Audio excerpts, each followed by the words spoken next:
Chelsea today, Chelsea. and there's a weird one. It's not a weird deal for me. They're looking at a swap deal or a player plus cash deal for Vlahovic. Juve want to do it. Vlahovic wants to do it.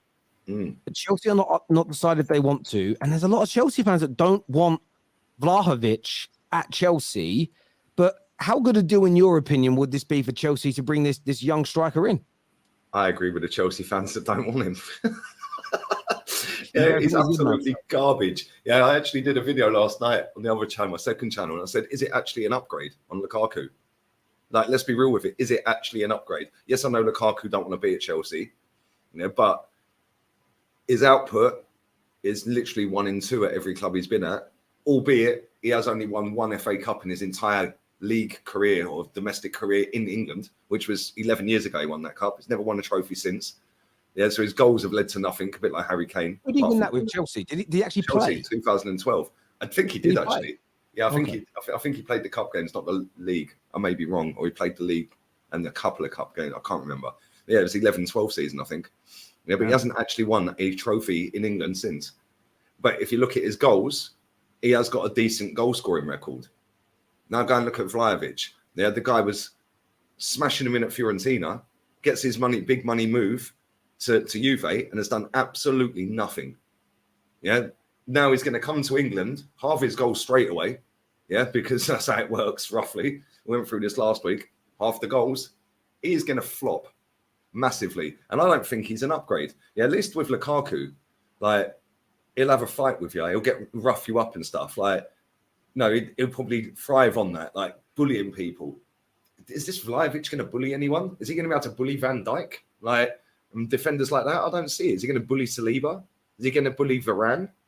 I don't think so. Listen, he's got half-decent movement, but I don't think he's going to be able to score enough goals that is going to get Chelsea doing anything. So I totally agree. Listen, the amount of money that's going to cost them in terms of giving Lukaku to them.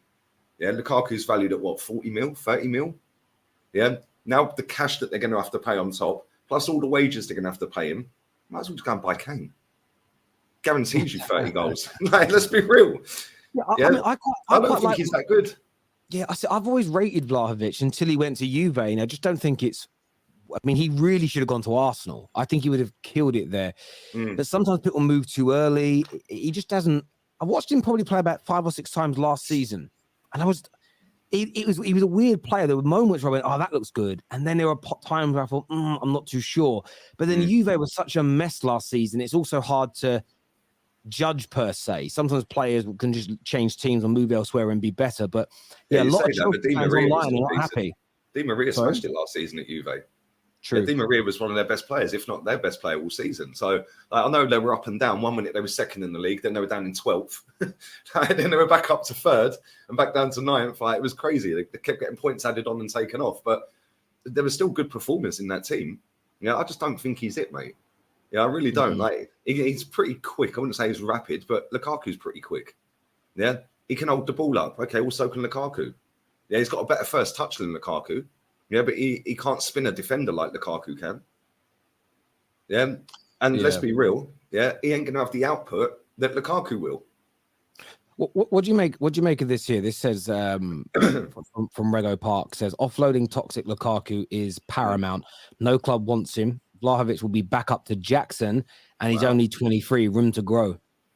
Well, age shouldn't come into it, mate. Yeah, but listen, Lukaku, you've got to get rid of him. I totally get that. Yeah, you've got to get rid of him. Yeah, the guy's a drama. And like I said, I did a video a couple of weeks ago, and I said he is pound for pound the worst Premier League player of all time. If you add up his transfer fees, yeah, and how much money he's earned, it's £250 million. In just the Premier League, like around the Premier League, and that it's cost 250 million. It cost you lot 75. It cost Chelsea 100. Yes, by the way, I just looked here. He didn't win that. He wasn't in that team in 2012. He didn't play. He wasn't nothing in domestic football in England. And he's in England, yeah. So, let me read this out to you. In England, runner-up for the FA Cup with Man United and runner-up for the Super Cup, the UEFA Super Cup. Man United. For Chelsea, he won. He was part of the team that won the World Club Championship in 2001, but he was runner-up in the FA Cup in 2022, runner-up in the League Cup, and runner-up in the Super Cup in 2013. For Inter, He won Serie A. He won the Coppa Italia. But again, runner-up in the UEFA Cup final, runner-up in the Champions League final. This man is a serial runner-up. Yeah, and look how much money he's cost teams, mate. It's mad. Oh. Yeah, this guy has been absolutely robbing a living. But I still think he's better than Vlahovic. Yeah, and listen, Dusan Vlahovic is 23 years old, yeah?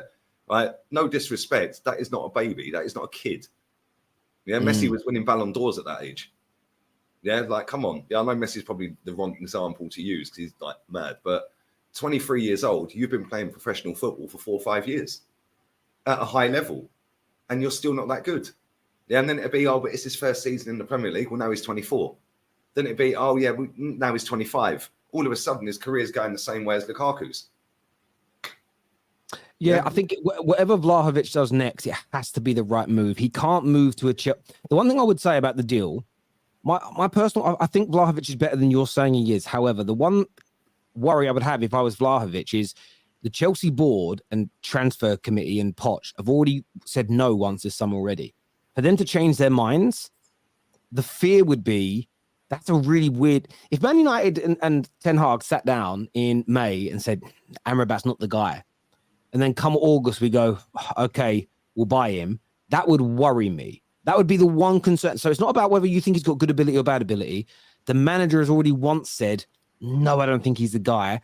I would love to ask, and it's hard to get the truth out of any football club in that scenario because they would always try and play it down. But I'd love to understand what changed your mind. Because what changed your mind has to be a footballing reason and not a financial reason or we needed a striker. That's how Man United ended up with players like Fred. The manager wanted a better midfielder, but that's all we could get him. And that kind of just settling is a bit of a problem. So I would say that would be my personal concern. DJ here says judo. There's Lee. Go to it quickly, yeah. All right, mate. We'll come back to what DJ said in a minute. Go on, shoot off, bro, and I'll do some of these super chats while you are there. This says Vlahovic is a poor man's Harry Kane, but he's a Poch player. He will smash it, is what Carl says. That's a fair opinion, my friend. I think Vlahovic is good. He's a player that if Man United were linked to, I wouldn't have been upset about. I like him. Do I think he's as good as a Kane? No, but who is? How many number 9s in the world right now are as good at Kane at all the top attributes that he has? The answer is very, very few indeed. This year, I've always been skeptical of buying players from these leagues. When Arsenal were linked, I wasn't too sure on him. I want Arsenal to go for Tony. I know that Lee agrees with that. Lee absolutely loves Tony. I know a lot of people rate him. And I think if he was available this summer, he'd be involved in some big conversations around transfers as well, my friend. The ones that are kind of responding to Lee, I'll wait for Lee to come back. Honesty here says, on centre-back reports are coming out. Even Neil Jones said Klopp wants a defender. And on Lavia here in Belgium, we rate him. We don't talk about his age. And look, I get that you rate Lavia, and I think he's really good as well. But I'm just pointing out, like Man United, look, we're gonna bring through Mainu this year. So unfortunate he's been injured. And I said that I wanted us to go for Lavia. Watched Mainu a few times in pre-season, and my personal feeling is I don't want to spend the money on Lavia. Because for me, I'd rather get Amrabat and Caicedo there and nurture our own talent that could potentially be as good. I don't think we need to spend that in on him. Your situation is different. But Mainu and Lavia and Caicedo for Chelsea, by the way, these youngsters will be inconsistent. Because young players, all of them, even go back and look at R9 and Messi, who to most people are looked at as the 2 greatest footballers ever. But go back and look at Zidane and Ronaldinho and Paul Scholes and whoever else at 20 to 21 years of age and younger, inconsistency existed in every single one of them, no matter how good they were. Every now and then you get like this, a Haaland or an Mbappe or an R9 who is ridiculous at 18, 19. Michael Owen was one, Rooney was another. But you're probably talking about 10 footballers off the top of your head that have been that good at that age in 40 years. They're rarities. They are rocking horse shit. So they're not the rule. They're the exception. So that's all I'm saying. I think Lavia is a very, very good player though, my friend. Wow. A huge super chat here from Gunner Down Under. Thank you very much. It says much love and support, my mans. Keep the great content coming. Thank you. That's a ridiculous level super chat. Thank you very, very much indeed. I appreciate that massively. We're going to come back to more super chats in a minute because I want to leave this one up on the screen to thank him. But I want to ask you, there's more and more noise now, barring Fabrizio, and we all know that he's had some community strikes recently on Twitter. That's it. Yeah, so the deal where he said, "Here we go," the medical started for Guardiola to City. Twitter have now put a community note underneath saying that this isn't true. Oh, that's funny, man. I felt bad for him because that's too funny. Do you know what? Right, I want to say something here. I like Fabrizio. I was the first Arsenal channel to have him on my channel years ago. Yeah, right. But I just want to say this, right? When you signed a Nana, you hadn't signed him at this point. You'd had the second bid rejected. I started to change my opinion, right? Because he put a tweet out saying second bid's rejected, still in talks, but be sure, in capitals, or saying the deal will be done. And I thought, well, hang on a minute. How do you know the deal will be done unless it's done? Yeah, because what if somebody else comes in and says to Inter, is an extra 10 million? Well, now he's going there, isn't he? Because now they've had a bid accepted. At that point, Man United had 2 rejected. But next week, be sure the deal will happen. Well, it's already done then. They're just longing it out, these people, man. I swear down that deal was done. And the same with that Vardiel. That deal was done.